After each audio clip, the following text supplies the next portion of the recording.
Imaginez que vous êtes une karatéka de compétition. Vous faites du combat en compétition. Et on vous propose d'affronter une ancienne championne d'Europe. Une ancienne championne d'Europe qui a diminué son entraînement depuis quelques temps et qui a adopté un style de vie qui ne convient pas tout à fait à un athlète de haut niveau. Vous êtes au top de votre forme en ce moment et vous vous dites avec ce qu'il faut d'entraînement, eh bien, je peux réussir à la battre et réussir à progresser, réussir à faire un nom pour moi-même. Et donc, c'est quelque chose qui m'intéresse. Vous vous mettez au travail, vous vous y mettez sérieusement. Vous adoptez un bon régime de vie et vous savez pendant ce temps-là que votre adversaire, elle ne se prépare pas autant que ce qu'elle devrait se préparer pour un combat. Le jour du combat arrive, vous êtes remonté au top et là, sur décision des arbitres, eh bien, vous perdez le combat. La victoire est attribuée à votre adversaire. Vous fulminez, vous en voulez à ces arbitres et vous vous dites mais comment est-ce que ça a pu arriver? Bien sûr, il y a peut-être une question de technique, il y a peut-être une question de physique, il y a peut-être une question d'arbitrage, mais il y a peut-être aussi une question d'une erreur que vous avez faite. Et cette erreur-là, elle se situe dans votre modèle mental et ça s'appelle un biais cognitif. On en parle tout de suite. Les biais cognitifs sont des modèles de pensée que notre cerveau exécute de manière automatique. Ces modèles de pensée sont bien pratiques parce qu'ils permettent de réfléchir et de décider plus rapidement. Cependant, il peut aussi arriver qu'ils soient source d'erreurs. En sport, ils peuvent causer une mauvaise décision en préparation, en compétition ou à l'entraînement et provoquer la défaite, la stagnation, voire le gâchis complet de toute une saison. Parce qu'ils sont liés à notre manière de penser à tous et toutes, ces biais peuvent vous concerner, vous. Pensez que faire attention ou être rationnel suffit est le meilleur moyen pour tomber dans leur piège. Mais alors comment les repérer, les éviter ou au moins limiter leurs aspects négatifs? C'est exactement ce que nous allons voir dans cette vidéo.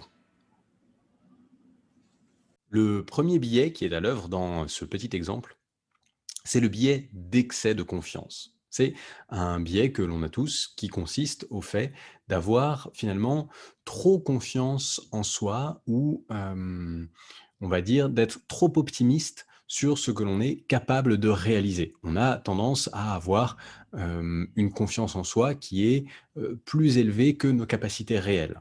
Alors cet excès de confiance en soi, ce biais d'excès de confiance, il pose réellement question dans un domaine compétitif. Parce que on a besoin à un moment pour une certaine motivation, on a besoin pour pouvoir se mobiliser, pour pouvoir faire face à tous les efforts que demande le fait d'être athlète, quel que soit son niveau finalement. On a besoin de cette énergie et de cette idée de croire en soi, de se dire: «Bah, je vais être capable de le faire, je vais pouvoir y aller» et c'est même quelque chose qu'on recherche. On recherche cette confiance en soi, mais et à mon sens, c'est quelque chose de très positif. C'est-à-dire que c'est important de se dire: «Bah, je suis capable d'y aller» et c'est même important de se dire: «Je suis capable d'y aller», même quand on est un petit peu en dessous de la limite de ce qu'on est capable de faire. Parce qu'avec l'émotion, avec, le challenge et ben, c'est dans ces moments-là qu'on arrive finalement à se dépasser, à se surprendre et à découvrir des caractéristiques, des compétences, un niveau qu'on ne se soupçonnait pas. Donc la confiance en soi, voire même une confiance en soi un petit je vais pas dire démesurée, mais un petit peu, gonflée, un petit peu surgonflée, eh bien cela déjà nous aide à faire face à la difficulté, nous aide à nous motiver, aide les athlètes à se lever le matin et puis à continuer même quand ça devient difficile parce qu'on y croit, parce qu'on se dit qu'on va y arriver, donc c'est quelque chose d'important cette confiance. Mais il y a aussi, un effet pervers à ça, qui est la décorrélation entre ce que l'on choisit et ce que l'on est capable de faire. C'est-à-dire qu'au moment où la confiance en soi devient un excès de confiance en soi et c'est bien ça dont il s'agit dans le biais d'excès de confiance. C'est-à-dire que c'est un biais qui, va vraiment se retrouver complètement, va créer une décorrélation entre les compétences réelles et ce qu'on pense être capable de faire. En réalité, c'est pas quelque chose qui est directement dommageable. Pourquoi? Parce qu'on n'est, pas à la guerre, on est dans un match sportif. Donc même si dans mon exemple, cette, jeune karatéka a perdu, eh bien, elle va tout de même apprendre de son échec, elle va apprendre des nouvelles choses, elle va avoir la capacité de progresser si elle sait gérer l'échec.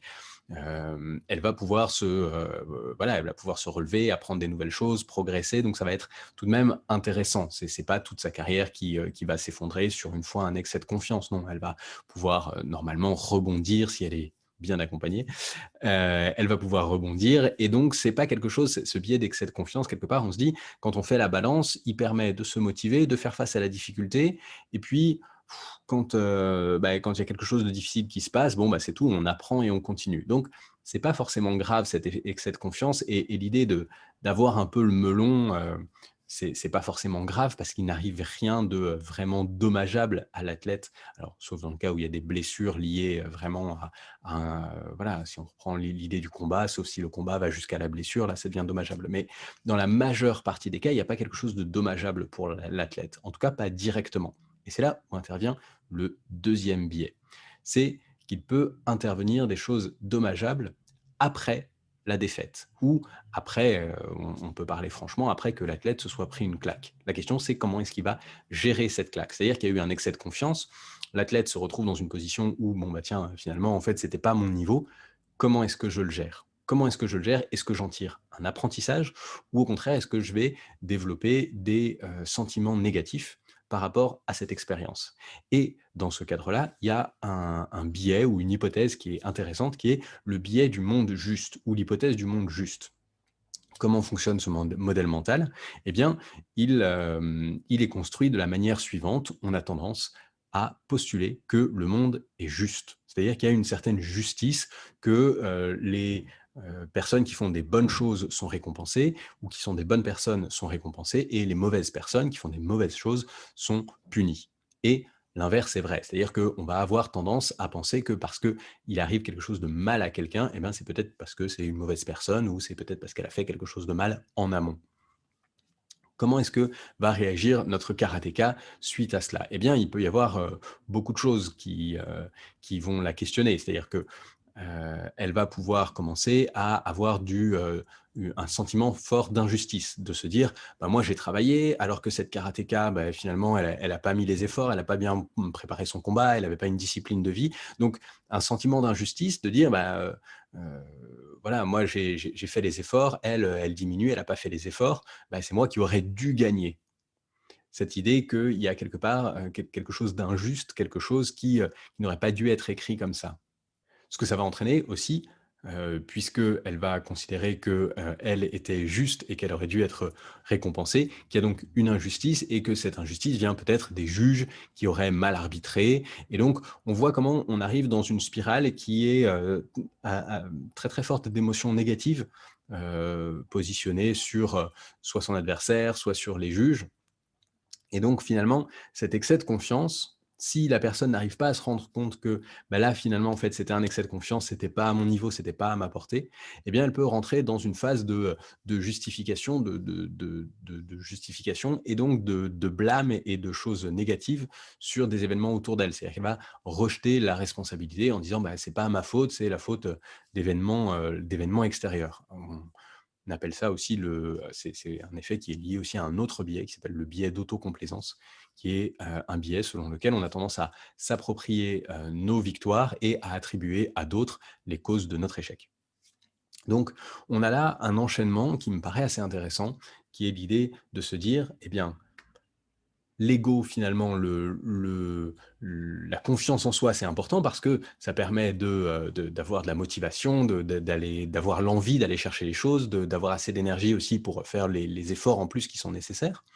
Le biais du monde juste, cette idée que, ben, voilà, si je fais des choses bien, je serai récompensé, c'est aussi quelque chose de positif parce que ça donne envie, d'agir de manière positive, ça donne envie c'est un peu l'idée, le biais qui se trouve derrière l'idée de se dire: «Ben, si, je m'en tiens bien, vraiment très strictement, à mon régime ou à mon entraînement et ben du coup, ça va vraiment, m'amener des résultats». Même si, évidemment, il y a une réalité physiologique, mais même si mes efforts si je me dis que je fais des efforts extrêmement stricts, finalement le delta entre, le fait de faire un écart ou pas d'écart du tout, est peut-être infime, mais je vais avoir la sensation que, bah, du coup, je serai récompensé plus tard parce que vraiment je fais pas d'écart et parce que je vais un petit peu plus à l'entraînement et cetera. Donc ce biais de confiance en soi. La confiance en soi, c'est important, c'est nécessaire en tant qu'athlète.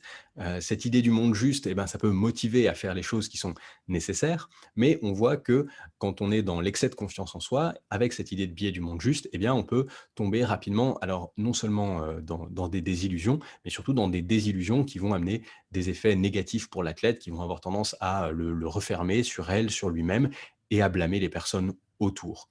Une situation dont il faut sortir très rapidement.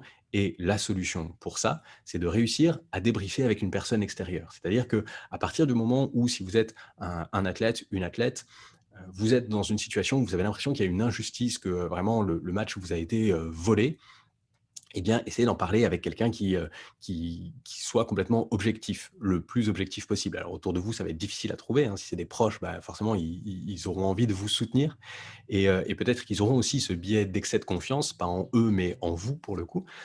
L'idée, c'est vraiment de se rapprocher de quelqu'un qui soit neutre et qui soit très fort techniquement, qui puisse vous dire: «Bah non, là, en fait, techniquement, physiquement ou pour une question juste de, malchance, non, la décision était justifiée et effectivement, tu étais en dessous dans ce combat ou tu étais en dessous dans cette compétition ou peu importe», mais que, ça puisse aussi vous permettre de sortir de cette rancune et de ce sentiment d'injustice. Vous l'aurez compris, les biais cognitifs sont susceptibles de miner les performances, voire même la carrière d'un athlète. C'est pourquoi il est important de mettre en place des outils concrets pour limiter leur impact négatif. Et c'est pour cette raison que j'ai créé un corpus approfondi complet autour des biais cognitifs et du sport. C'est un corpus qui se déroule sous forme d'études de cas, comme ce que vous venez de regarder dans cette vidéo, et qui regroupe 37 biais cognitifs autour de la préparation, la compétition, le coaching, la sélection des athlètes. Cliquez sur le lien qui se trouve en description de cette vidéo pour vous procurer ce corpus. Je vous laisse avec une vidéo susceptible de vous intéresser. Merci d'avoir regardé et à tout de suite.